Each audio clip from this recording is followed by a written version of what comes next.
அடுத்தபடி திரும்பவும் பயப்படுகிறதற்கு நீங்கள் அடிமைத்தனத்தின் ஆவியை பெறாமல். அப்போ கடன் என்பது அடிமை.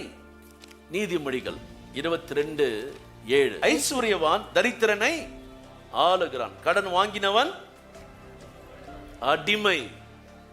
கடன்ல தாங்க நான் வாழணும், வேற வழி இல்லைங்க. என் படிப்பு இவ்வளவுதாங்க, என்னுடைய வருமானம் இவ்வளவுதாங்க.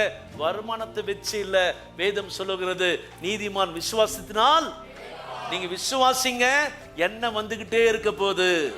ஆமீன். கோடாலி மிதக்கப்பட போகிறது, மீனிலிருந்து பணம் வர போகிறது. பணம் எங்கிருந்து வரும் தெரியாது, ஆனா வர போகிறது. தேவன் நேற்றும் என்றும் என்றும் மாறாதவர். உங்க எல்லாருடைய கடனை அடைக்க அவர் சித்தமுள்ள தேவனாய் இருக்கிறார். நல்ல ஒரு வருமானத்தை கர்த்தர் உங்களுக்கு தர போகிறார். நல்ல ஒரு வியாபாரத்துல நல்ல ஒரு பெருக்கத்தை கர்த்தர் தர போகிறார். உங்களால முடிந்ததை யோசிக்காதீங்க, முடியாததை நடக்க போகிறது. அதுக்குதான் வார்த்தை ரொம்ப முக்கியம்.